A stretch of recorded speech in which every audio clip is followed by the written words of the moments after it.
Donnybrook is made possible by the support of the Betsy and Thomas Patterson Foundation and the members of 9PBS.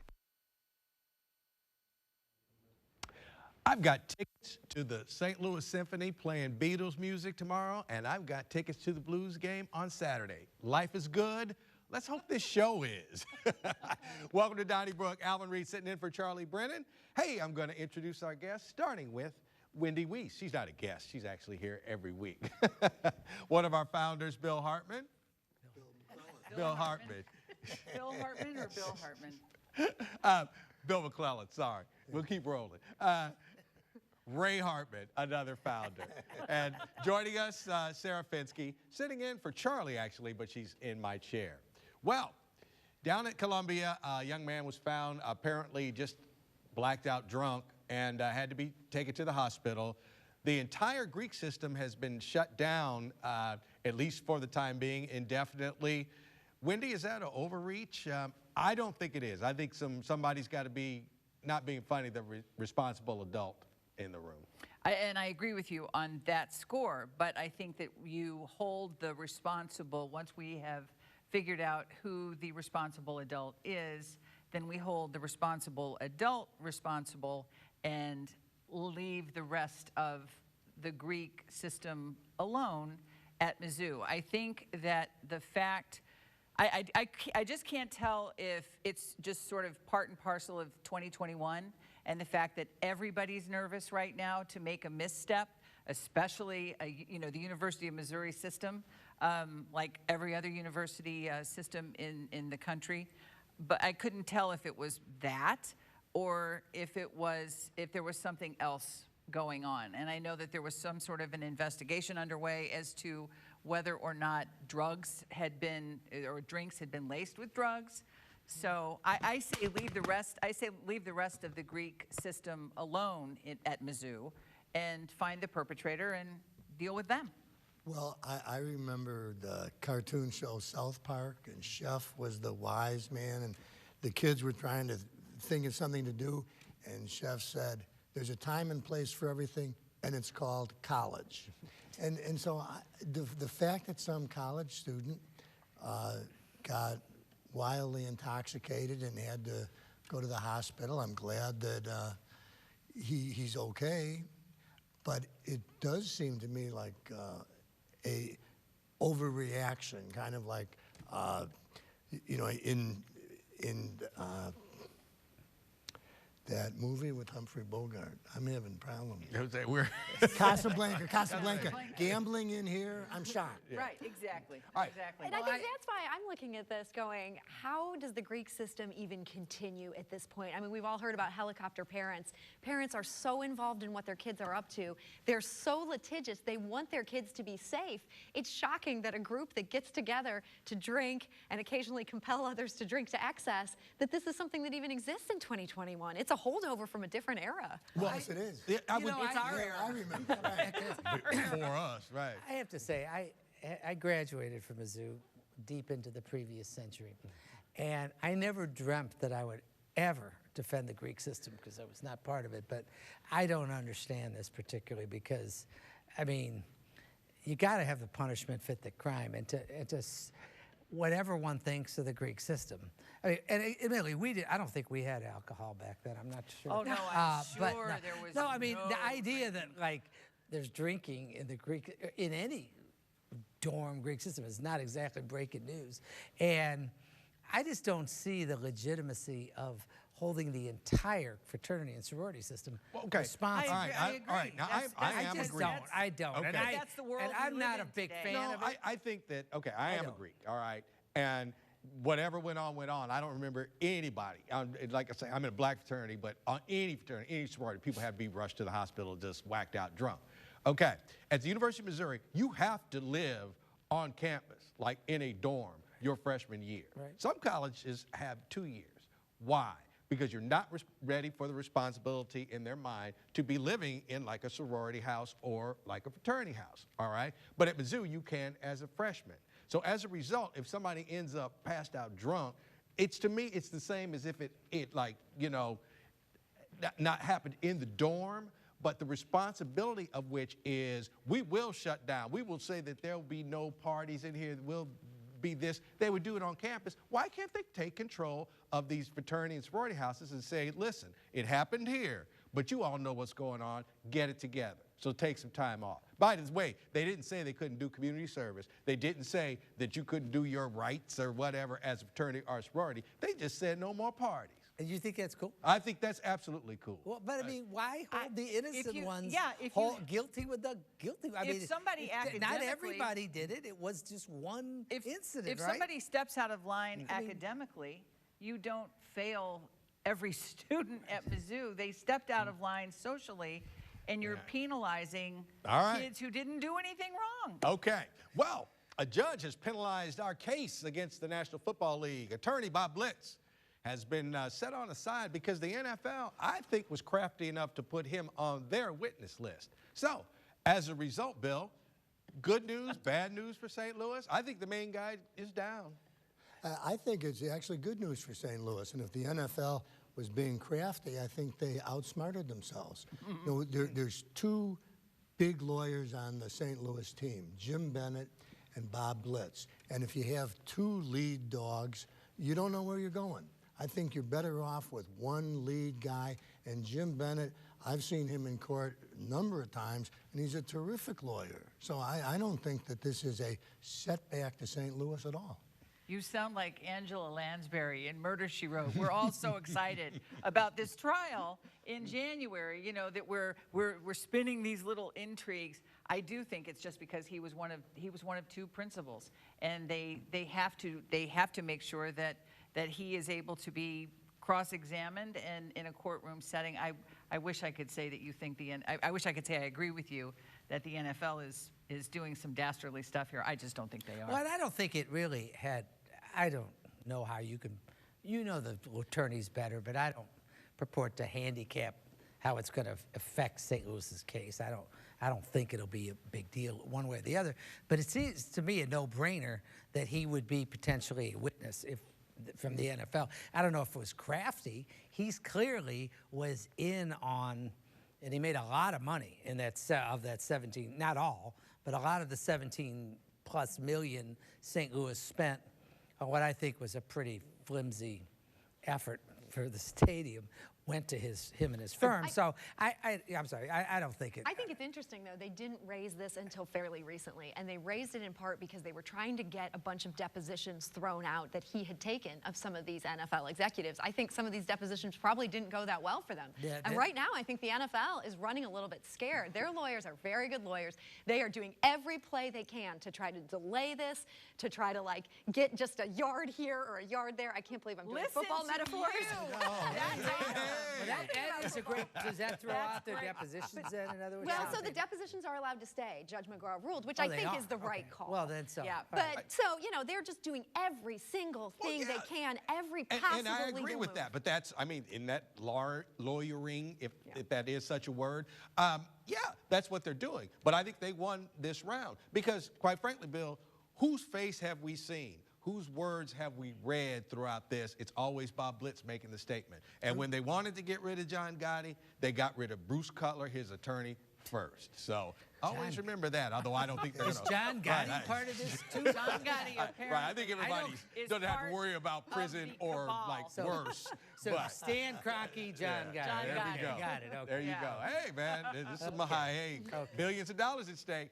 All right, in St. Louis. We're looking at a possible moratorium on the development of charter schools. University of Missouri St. Louis is withdrawing its sponsorship of one, and it's now with the Board of Aldermen. And Sarah, you think that's a good idea? I mean, I'm not a fan of charter schools, but their existence, you know, being X'd out, I don't know. How about you? Yeah, I mean, their existence has been absolutely critical for keeping young families in the city. I think in my neighborhood, Lafayette Square, you would see a lot of families leave the city and head to the county if they didn't have the charter school option. So there's a lot of people in the progressive movement that would like to see charter schools shut down entirely. They're saying, why can't the St. Louis public schools just handle all these kids? The fact is, these are not parents who would send their kids to the St. Louis Public Schools. And the St. Louis Public Schools, frankly, aren't equipped to educate all the kids who need education in the way they need it in the city. It's a huge problem. It's one reason we're losing so many families. So I can see that something has to be done here. I like the idea of this moratorium, like let's pause, let's see where things are, let's come up with a plan, which is what the Board of Aldermen is saying they want to do. It'll be interesting to see how this actually plays out. Well, you brought it up, so let's go there. Board of Aldermen, plan, education. And the children's future. And I think that's where, and I mean, Right. absolutely no disrespect, but that to me takes a skill set that perhaps, if I were on the Board of Aldermen, I wouldn't feel comfortable. All right, but now making I'm gonna defend the Board of Aldermen on this, okay? I will say that we're all saying, look, it's a better plan than no plan. And whatever that plan is, if done correctly, and I know I'm asking a lot, it could actually be get the ball rolling on improving education in the city. The problem is there's never been a plan. They've just allowed charters to pop up here and there, and they're eating away from the neighborhood schools. And so the idea of getting everybody together to talk about a long-term strategy, that's critical. Well, and I think the point that you make is also critical. Hitting the pause button instead of just going headlong into it. And you speaking of being a fan, I'm a fan of Dr. Kelvin Adams and what he's trying to do at the schools. And it's hard to say whether there's this kind of a chicken and an egg thing about whether the charter schools have kind of diluted the public schools so much that you would have been able to have the same, and I don't know the answer. That could be the subject of a plan, is to try to figure out how much charter schools make a difference or how much neighborhood schools that are well funded in the city make a difference. I've never really bought into the concept of charter schools, which I always kind of schools without rules. If they can do things that are smarter and more flexible than the public schools, they are public schools, so change the rules, loosen the rules on the public schools rather than go to charters. That's my view. Sounds like Dr. Seuss. Buy-in from the parents, though. I mean, I've talked to parents whose kids were going to charter schools that got shut down because they just weren't performing well.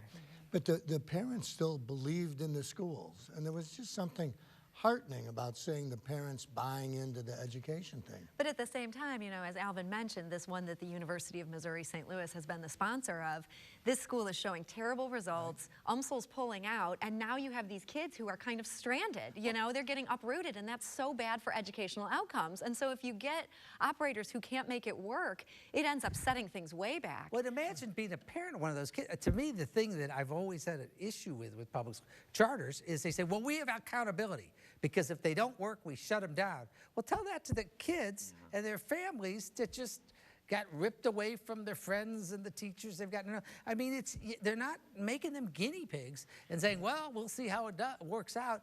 And if you look overall, the charter schools and the public schools, there's not much difference in test scores and stuff. There's no statistical difference. So I say give the public schools more support than, that's my view, the core public schools. But all right. Okay. Well, 2 words. County council. We're back at it again. Okay, there's bickering over whether they should wear masks. There's arguments over where the people who come should wear masks. Should everybody be carted off to jail? It's just a mess, and it continues. I don't know where to start. Ray, you want to take this one on? you put that in the form of a question? No. Well, yeah, I mean, last Tuesday night, the Democrats, you got to understand something, the Democrats don't get along that well, the 4 Democrats on this county council. And I happen to be in favor of nonpartisan county councils and city mayors, and we're getting that. Basically what happened in Tuesday night's meeting is Lisa Clancy, who's a Democrat, proposed that the mask mandate be enforced right then and there, and that they asked people to leave who were there. And that put, I think, a very unfair burden on Rita Hurd Days, who's the county council chairwoman. I agree with Lisa in spirit that there ought to be a mask requirement in those buildings, for sure. But you can't spring it on them after the meeting's already started. So I thought Rita Hurd Days and Tim Fitch, frankly, were right to say, and the 4 along with, and it was an interesting vote because it was, I don't know, the point is it wasn't a party line vote. No, typically. wasn't it Ernie and Shalonda? Right. And It was, yeah. Right. And so the bottom line is that you couldn't do it on the spot. I think that's no reason to not to require masks in the county council meetings, and people don't want to come in with them, they shouldn't let them in. That's all. Well, if there's no punishment for violating the mandate, I mean, it doesn't seem like... I don't think it should be punishment. I just don't think they should let them into the meeting in the future if they're not wearing a mask. But can you imagine the outrage? I mean, these people are already pretty wound know. up. Right. And they're getting turned away from democracy in action. You know somebody would insist on being handcuffed and dragged out of the room. It's a nightmare for Chairwoman Days. I understand. No, and I don't blame her. There's no way she could do it that night. Yeah. I mean, there's no way. And I liked the way she basically put it right back into the county executive's lap or on his desk. You know, if he wants to make the buildings, because he's the county executive, he has the final say in terms of making those types of decisions. Is he avoiding making that decision? Is he trying to force her hand? I mean, it's almost like a telenovela. It really is. All right, the county council. And that's the politics of this. It's Right. between Sam Page and the council. This isn't really about the council people themselves. It's all about Sam. Well, Sam Page is acting like a parent who can't control the kids and just keeps saying, you will do this. And the kids are like, I'm not going to do that. and you know, and he insisted afterwards, he said, we have a mask mandate. Well, how can you have a mask mandate, Dr. Page? Nobody's wearing a mask. And they do not have a mask mandate. Well, or take the steps necessary to enforce it. To Look, enforce they this could have. thing All right, without teeth. if I was the chair, all right, I would have. I don't know how many masks they have around there in the halls of the city council building, but I would have found one for everybody in there and say, like, you know, either put it on or I'm shutting it down. We're not going to have a meeting tonight. I wouldn't give them the pleasure of getting arrested. But I said, I'm shutting this down. We'll meet on Wednesday night. We'll meet tomorrow morning at 8 o'clock in the morning. I don't know. And then what do you do when they come back and don't want to wear it the next day? They don't get in. Okay. You'd have somebody at the door. I'd have somebody at the door, and I would say, if they don't want to wear their mask, you tell them you are going to be escorted out of here. And I don't care if I had to have 100 police officers. Yeah, but I don't think that was realistic. Oh, no. See, but that's why this nonsense is continuing. Because There are no one at a time, there's There are no no consequences. Now, what you do out there, I don't care. But what you do in this council chambers, then I do That's care. my If I'm the responsibility. chairman, then or chairwoman, that is my responsibility. And I think that's a tough decision that needs to be made, because this needs to stop. And we need to keep getting on with business. And this is just ridiculous. And, you know, I just don't think it's tough to say these are going to be the rules and these are going to be the regulations, and you could go on Fox and you could go on here and you can go crazy as far as I'm concerned, but it stops inside of these walls here where we have council meetings. Well, I'll tell you what doesn't stop: the McCloskey family. Well, they didn't pay their water bill for a year, and it was because the mail was not being delivered. Now, in all fairness, it has been paid. But are any of you all buying this? Is anybody buying? Well, I'm willing to give them the benefit of the doubt on this. If I were a black mail carrier, I wouldn't want to take the mail up to the McCloskey's house. I mean, so I would say, I'm not delivering it. That's good. And it'd be a good legal argument I'd make with the union. So I wouldn't be surprised if they're not getting mail. You'd put it on the, you know, the pathway up to the door, and then you'd like just kick it. I mean, you wouldn't walk up to I wouldn't walk up to the door. And the fact that Mrs. McCloskey, that she said that mail service had just resumed, and we know that the mail service has been a little sporadic because of the pandemic and because of the USPS being short-staffed. So, I mean, I'm willing to give, if they can afford the house on Portland Place, I'm thinking that they can probably afford the utility bills, and that this was sort of an oversight instead of something deliberate. But I'm sure it's still going to end up in the campaign literature of everybody running against Mark I just McCloskey. find it hard to believe that that's going to lead to any votes against them. People are going to go, oh, they're rebels who don't even pay their bills. Yay! Like, You're that's right. now a claim to fame in that race. There's nobody in this Republican primary, you know, nobody's going to use that against him. And I think you've kind of insulted the post office because they have, what is it, through rain and sleet and snow But not and the pandemic, gunfire right? from Gunfire, okay. poorly dressed people. No, I mean, there's something, they're supposed to do it. No, I don't think, I can't imagine. This is not a red meat issue. So in the Republican primary, you don't it is. know that. No, You oh, don't yes, know. you do. Are you kidding? Can you imagine Greitens saying that somebody didn't pay their? I mean, Eric Greitens is going to go after somebody for not paying their water bill? Are you kidding me? We don't know Come on, what we these know. folks we know are this. capable no, of. no. Okay, I'm not going to let them. Come on. I'm not going to really let them off of the hook here because I think some of their other utility bills got paid, okay? And if anybody's mail is getting delivered in probably the state of Missouri, it's to the people that live over there on like Portland Place and in that neighborhood. You know, if you live north of 110th Street, yeah, your mail might be a little sporadic, okay? But I think I'm not going to let them off that easy. But the Republicans are not going to your point, they are not going to make an issue out of somebody not paying their water bill. This is, you know, no. I mean, this isn't the stuff they care about. I beg to differ on Why? that. I agree. Who's going to make that case? Oh, please, if I'm He running didn't pay against his you. water bill? Wait a minute. I'm running against you, okay? And I'm Republican, and I'm running against him, okay? Nothing's off limits. All right. Yeah. Quite a race here. You are just a dead Scufflaw. beat scufflaw, same as that scum that wants Medicaid expansion. I throw all that on you because you didn't pay your water bill, because that's how No. politics are. These are people that don't care that you tied somebody up in a basement. I mean, no, they're not. What are you talking about? They do All right. not No, care about this you stuff. asked would you use it against them, and I would use it against them. No. Hey, I think I'm gonna somebody throw one at you here real quick before we get out of here, because Ray, you had a good point. I wanted to talk about it.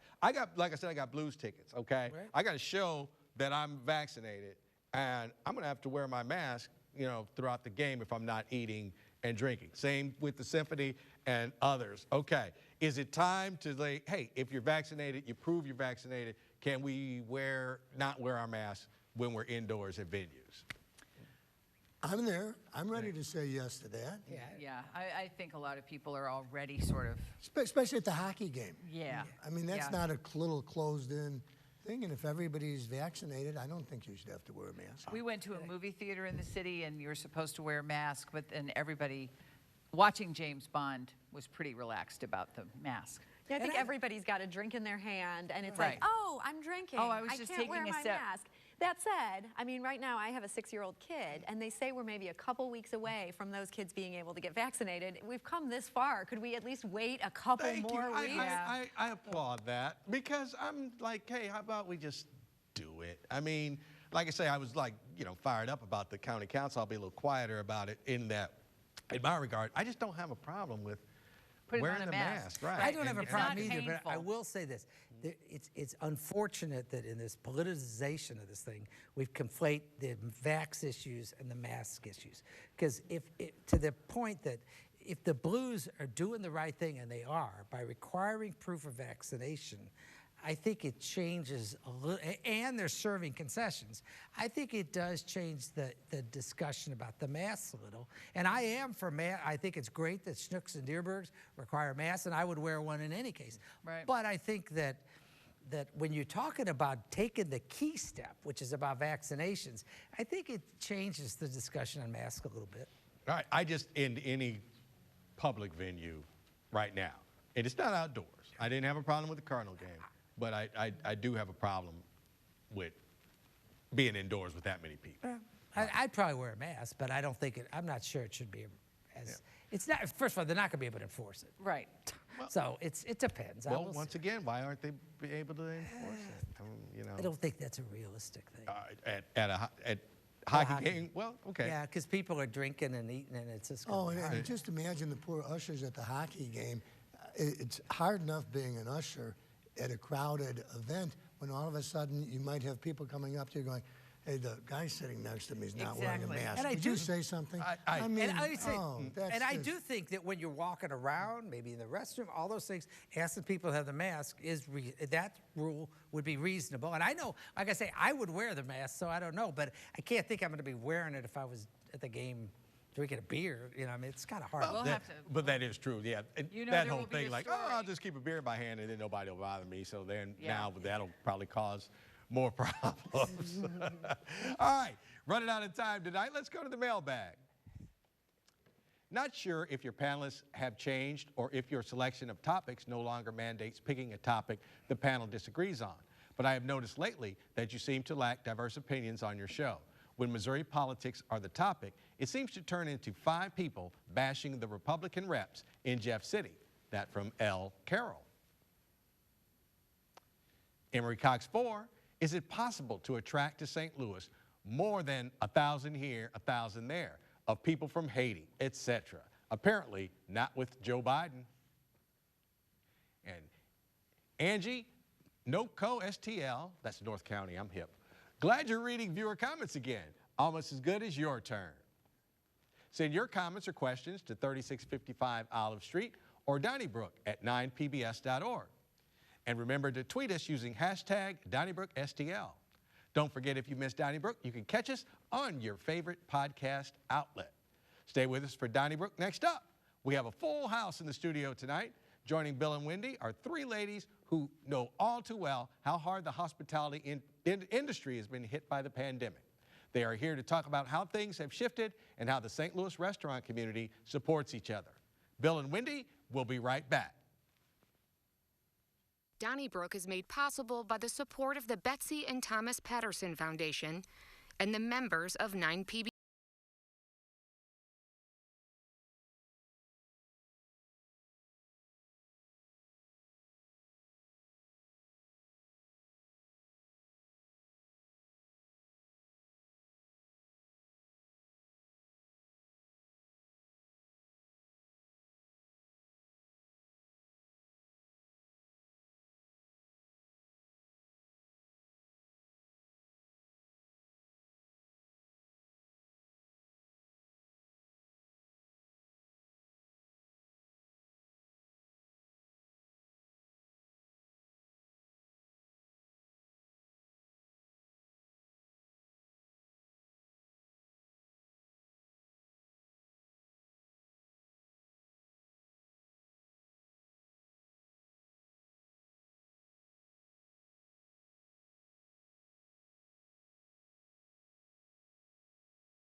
Welcome to Donnybrook Next Up. Bill McClellan and I are so delighted to have in studio some very special guests, because I think it's safe to say that during the pandemic, we all know people and love people who work within the restaurant industry in the St. Louis region. And we know firsthand, secondhand, thirdhand, how the restaurant industry, the food industry has been impacted by the pandemic. But we're going to hear from 3 women tonight who have a very inside look at what the pandemic has meant to the business, what the future looks like. So we welcome Natasha Bahrami.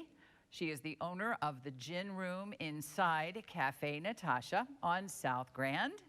Hello, it's so wonderful to be here. Thank you, Natasha. And Meredith Berry. Meredith is opening a brand new venture this fall, Platypus Bar in the Grove, very popular place. She also works for Niche Food Group. Thank you, Meredith, for being here tonight. Thank you so much. Thank you. And Clara Noble, Angels Envy Whiskey Guardian. So she's Bill McClellan's new best friend.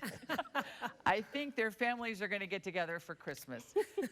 But Bill will give you the opening shot in terms of the restaurant business in St. Louis. Well, before we get to the restaurant business, Wendy, I would ask, like Clara, how does one get a job as a representative of a whiskey company, and exactly what do you do to represent them? Pretty much I think the only reason I got the job is just because I'm the biggest nerd in the world, super geek. So when I find things that fascinate me, I just deep dive. So I went to school for history, political science, and I've always been really fascinated with it. And then I worked at a bar. Someone bought me a pour of Angel's Envy. And I was like, usually I shoot these things. I don't understand. They're like, do not shoot, sip it. Okay. So I sipped it, and blew my mind, and then I just dove deep and was able to like combine the two, the history and the whiskey. I mean, if you know anything about whiskey, I'm gonna just go on, and now I'm nerding. But like, I personally believe, and I could probably write a dissertation on the fact that the 48 contiguous states as we know it would not exist if it weren't for whiskey in bourbon. However, that knowledge shined through, and some people got wind of it, and then I got a phone call one day after helping her out with the Gin World event. They're like, do you want to do this? And I was like, okay, sure, yeah, what? And now I'm a whiskey guardian. The rest is history. The rest is history. My business card literally says whiskey guardian on it. Whiskey guardian. Okay. Do you hire former journalists if he's ever a former journalist? He might be giving you a call. Well, let me ask a question then about the industry, and that is, it seems so counterintuitive that there's a problem getting help these days. I mean, I would have thought that when the restaurants were all shutting down and bartenders and waitresses were out of work, that people would be dying to rush back to work, and yet that doesn't seem to be the case. I mean, what's, you know, I mean, the restaurants, I know that some of them, everybody seems short of workers. What's going on? How do you explain this? I think the time that we had when things closed was a contemplative time, realizing things that were already prevalent, but that were exasperated and just brought even more to the surface of the problems that just are within the hospitality industry in general. And so people didn't want to come back so quickly. They wanted to find other work that appreciated their value. And therefore, to me, that means that we need to change and appreciate people's value. They, within the political spectrum, also didn't feel like they were cared for. So why rush to work to somewhere that doesn't care about you? As somebody who, I put myself through college working in the food and beverage industry here in St. Louis, and I've always wondered, you know, when we hear about behavior, the customer's behavior and such, and Tasha, you might want to take this one. Is it as bad as we are led to believe? Are customers abusive in 2021, or how are levels of abusive, or is that more commonplace than we realize? I'm going to start with the beginning of your question. Okay. I feel like some of the best people have grown and flourished out of this industry over many, many years, as yourself have grown through college, getting through it, working in this industry. I myself was crawling. Cafe Natasha started when I was a toddler, and we are now at 36 years. That is a long time, and a lot of changes have taken place in these 3 decades that have happened. And I think a lot of things that have happened is this has moved from something that is an opportunity to pay your way through college to a hospitality industry. That word is so important in who we've become is that we're no longer, okay, here's a stepping stone job to what we were doing. Everyone in this room, including all the hospitality industry, have degrees or advanced degrees. And you'll find that taking place in a lot of the industry. And moving to what we are now, it has changed, and guests have changed as well.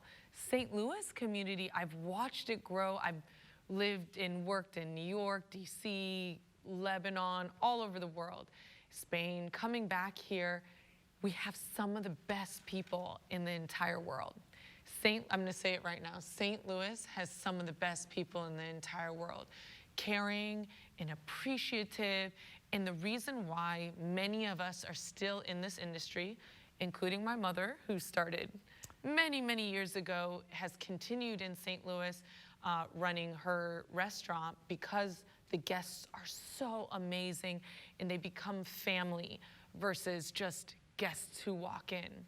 So to answer your question that you asked was, guests are amazing, guests are wonderful. There are people who don't understand what is currently happening in the world, and that creates an issue. It creates burdens on us where we don't necessarily, we feel like we're appreciated for what we're doing and seen as more as a means to an end. And though, again, St. Louis community is amazing, there are points within that that make it difficult for us in the industry to move forward. So, Did Meredith or Clara, did you want to add to that? it's a I kind of want sensitive topic. I'm sure, I'm sure. So outside of being a whiskey guardian, that's actually like a part-time job. I'm also a bartender in the industry, like just straight up behind the pine, slinging drinks, cocktails, martinis, all of the above. I have worked anywhere. I started out when I was 15 years old, bussing tables at Soulard's restaurant down in Soulard. Like, that's my family's restaurant. Like, I grew up, born and raised in this industry. And I've seen a lot of really crazy stuff, and it's that aspect of like guests, I'm gonna say customers, because there's a difference between a guest who sits at your bar and a customer who sits at your bar. What's the difference? Guests understand that they're not in their own home, they're in another environment, they're there to have an experience, they're there to learn, they're there to even, experience, that's the key word. They're there in to your house. Yeah, but they're in my house, they're in my home, and they're here to have an experience with me, guiding their path, guiding their way. A customer is there to escape. A customer is there to get their needs met, not the other way around. Does that make sense? Sure. And there's always been customers around. I just think that, and it's not just in the hospitality industry either. It's in the retail industry. Sure. It's prevalent throughout this current cultural shift or society that we're in right now. But COVID has exacerbated it to the point that I'll just be sitting behind a bar, working, minding my own business, wearing a mask, and I'm getting yelled at from across the lobby for, wearing a mask. That's just one example, right? And I don't have a choice. Regardless of what my opinions are, I don't have a choice. It is legally mandated. They could shut us down. It's the same as like, regardless of anybody's opinion, to work in the industry, the hospitality industry in the city of St. Louis, in the state of Missouri, you have to have the Hep A. Right. You have to. That has been a rule from the beginning, since I started. Right. So I don't understand what the difference is on that aspect, but I also, I don't have a choice, so why are you punishing me for just trying to do my job and create an experience for you? Whether or not you're a customer or a guest when you walk in that door, I have no idea. I just know that from the beginning, I have no idea. I'm there to give you an experience. And when you take my effort towards you and take advantage of that and then talk down on me or yell at me or... Yeah, so what is, my question is, why do people feel like it's a right to go out? I feel like it's a privilege. It's an absolute privilege. It is a privilege to go out. So I think you have all answered the question while being incredibly diplomatic. Very diplomatic. Right. Meredith, let me ask you about opening a new restaurant at a time like this. I mean, do you Climbing Mount Everest. right. Very I mean, did you optimistic. feel, are you modeling your new restaurant, the Platypus, after any particular restaurant, or are you seeking a niche, or how do you go about something like this? Determine what you're going to do. Good question. I don't know. She does know. She's being lauded. Tony Saputo and I, my really dear friend and now my partner in this bar that we're creating, it is a combination of what we love about going out. It is a combination of the dive bar. It's the combination of cocktails. It's a place where you can get just some really good food and some really good drinks with no pretentiousness. You walk up to the bar and you get a drink. You walk to the food counter and you get a drink. You sit down and enjoy yourself. Right. And creating a safe space. And creating a safe space for our employees has been our utmost goal. And that's where our main focus right now, before we have people come in. And everybody knows, like, Tony and I are like, we're like, we love you, we'll give you a hug, even a COVID hug, you know? Yeah. But we want you also to know that this is a safe space for everybody. And for our employees, we are trying to create a space for them that is an educational space. So it's not just people who know cocktails or know drinks, but it's that bar back that's been wanting to move forward, who hasn't gotten a chance yet. It's somebody maybe that was just working, you know, behind a counter in a register, but kind of wanted just something more and wanted to do something more and be more involved with people and learn some interesting things about, you know, spirits and how to make drinks and connect with people in a bigger way. And we want to offer those opportunities to people. So we do have some people that have been doing it for a little bit, and then we have most people, we want to keep bringing them in to build this hospitality industry further from the bottom to the top, and to show them that everything you're doing, all of your education is important, and it builds on one, and not one is better than the other, not one job is better than the other. Everybody is important in this situation, leaders included. We definitely feel that, and I'm guilty of it as well, of having this idea as a leader that I'm above somebody. And maybe that's because I've been marginalized myself in situations, but I think it's best to understand the value of everyone and what they bring to the table, and that's leadership. A leader can be a student, and they can be somebody who's, you know, being like, all right, I got this. Right. It's understanding, and Tony and I are really hoping that we can continue ourselves to learn in these situations, to be better leaders, to know when to bow out, and to know when to be there for somebody and be mentors. Can you all kind of walk us through, in terms of the supply chain that we keep hearing about, and shortages and delays? How, I mean, after you have negotiated and navigated everything within the pandemic that you already have, to now be facing these shortages and supply chain kinks, how do you work that into your plans, Natasha? So communicating outwardly is something we try our best to do, but there's only so many voices that you can connect with. But supply chain, from the containers you're getting your to-go items in, to your favorite whiskeys or gins, to really beef or products that you need to run your restaurant or your bar is not available at times, and you never know what's not available. And so I think those who have stayed within the industry, and there's nothing against those who have moved on to do things that were for their best interest as well. But there's a lot of us who have kind of like, our souls are deep in this industry, and it's hard to uproot that.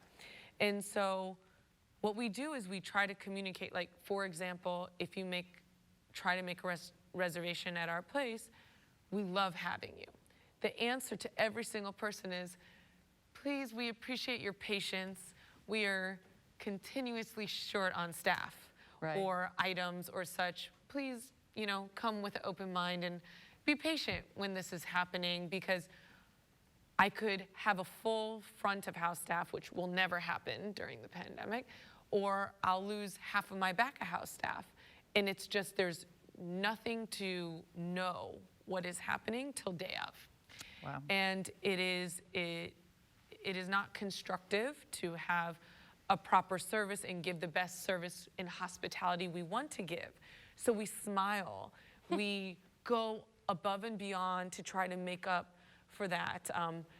The whiskey you came to get, or the beer you really wanted, or the beef kebab you really wanted to do, we don't always have control over what we can have at that moment, but we try to hone in on those skills that we've learned for many years, that you are our guest, and whether you're a guest in our home or a guest in our space, we want to make sure you have the most wonderful experience possible. So if you come into any place that you happen to patronize on any given day, just know that I promise not every wheel is working properly.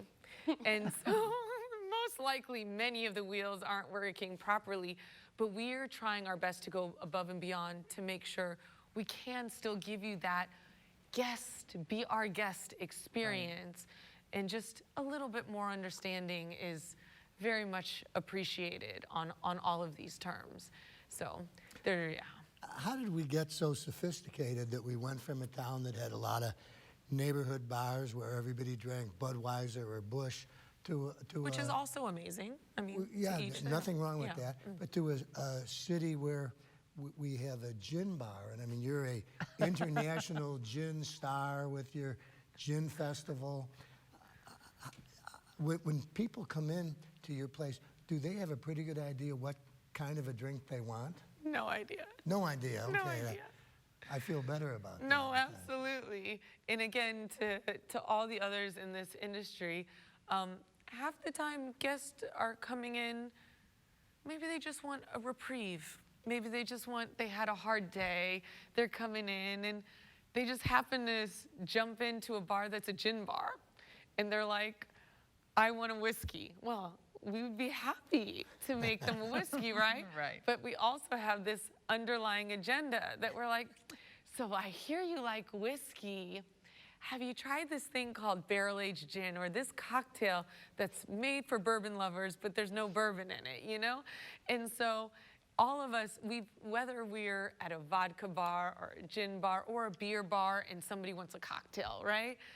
We just try our best to maneuver through it, but it's what everyone has said here. Education is the part of it. When we started 8 years ago, this is fully, in case you didn't know, St. Louis is a beer and bourbon town. Right. So, and barbecue. This is what we are here, you know, but a big now foodie town, whatever you want to call it. We have grown, we've evolved, massive ethnicities on South Grand where we are. We have more ethnicities than Epcot Center, right? Yeah. But it's opened up for things and people to be open to education, that we're not like, come for education. We're like, come, can I provide you something that maybe you hadn't already been familiar with, and making you comfortable with that you don't feel that you sat into a massive whiskey bar with 900 whiskeys and feeling overwhelmed. Our goal as hospitality is to make you feel at home no matter where you're at, so. And that helps, obviously, to a more, to a more enjoyable experience Absolutely. for everybody. And you all have to feel fantastic if you've introduced somebody to something new that they weren't even thinking of. Exactly. It's why we're here. The only reason I still do this. Yes. Yeah. Hands down. To see that light bulb go on in someone's eyes when they're having that new experience that they didn't even know they could have. I mean, can you remember the first time you had hummus? Yes, actually. Yeah? I can. Yeah? Was it? Yeah. How long ago was it? What do you Probably think? 25 years ago, I want to say. Right? Yeah. Can you remember the first time that you had like a really well-made cocktail? Oh, yes. Yeah? Can't I, Bill?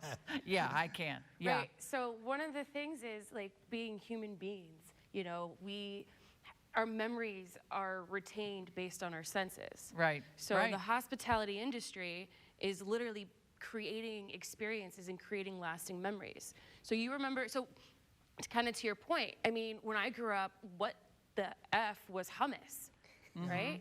I Yeah. had no idea. When I first saw hummus, kind of grossed out, not gonna lie. But I eat it all the time with carrots. Now I eat it all the time. It's a combination of a lot of like opening up our borders to sort of economically getting more trade and getting more trade, people wanting to have more experiences, having more options available to them. I mean, a lot of this revolution that we're at right now when it comes to bourbon whiskey just is huge. I don't know if you guys are aware, we're in the renaissance of bourbon right now, but you know, cocktails, all of that. It started with like the terroir movement with wine and partnering up with like chefs from the back of house and just wanting to be more local. Because everything was coming in was international, and you look at the ingredients and you start to think, I don't know what's in this, actually. I don't know what's in this. And you get to a point where you're like, well, I want to know what's in my food. I want to know what's in my drinks. And then it just kind of went from, and you want to get more local because everything was so international for so long. I mean, I think sustainability and thinking about where things come from is very important, but how do we continue? Sustainability is taking care of the people who are doing it for you. Right. We are sort of at the 3-minute mark, and we definitely want to hear all of your thoughts on the future. How do we continue to evolve in terms of the industry? Natasha, you want to start, or Meredith? I'm going to point at Meredith. Okay, Meredith. Well, I think that's through sustainability. How do we continue? We've realized that humanizing and remembering humanity is at the core of everything in this industry and what we do. So what do humans need? So what do humans need? What is the core of humans' needs? Exactly. Mental health, health care, feeling like you're part of a team or part of this humanity. And it's so important. And it's many things that this service hospitality industry does not get. And it's things that are very we forgot, and I think humans forgot. Yes. I mean, especially over the last few years. I think due to COVID, a lot of us were forced to like kind of be more insular and really like focus on ourselves. So when we all had to go back out into like the wide world, you kind of forgot that like that's just another human across the bar. So like steps forward, and this isn't just the restaurant hospitality industry. This is across, you know, the country, the great resignation, as CNBC put it the other day. You know, I mean, people want to be valued. Want to be valued. Right. You want to be treated like a person. You want to be treated like another human being. You don't want to, as a female in the industry, I don't want to get behind the bar and have a customer be, you know, tell me that I'm hot.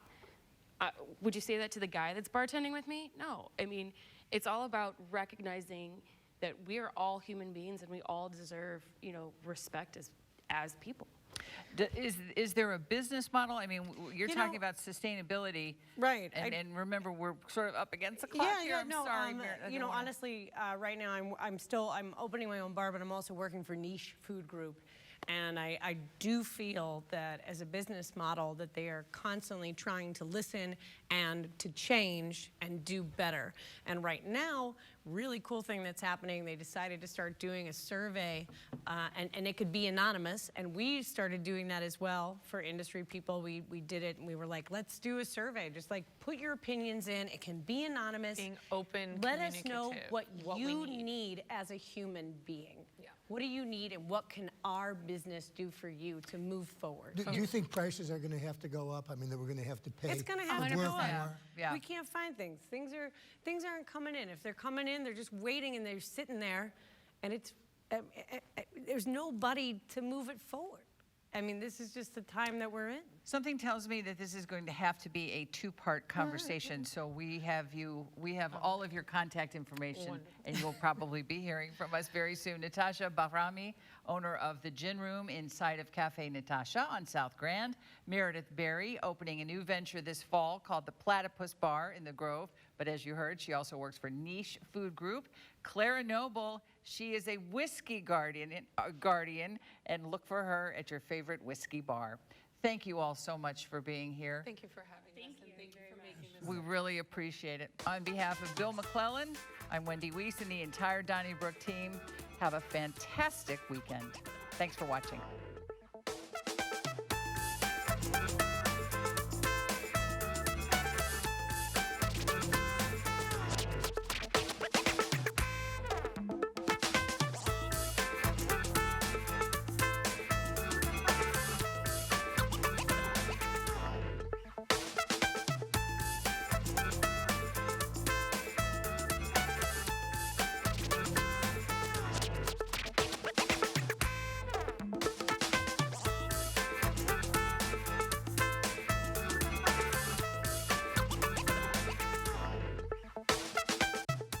Donnybrook is made possible by the support of the Betsy and Thomas Patterson Foundation and the members of 9PBS.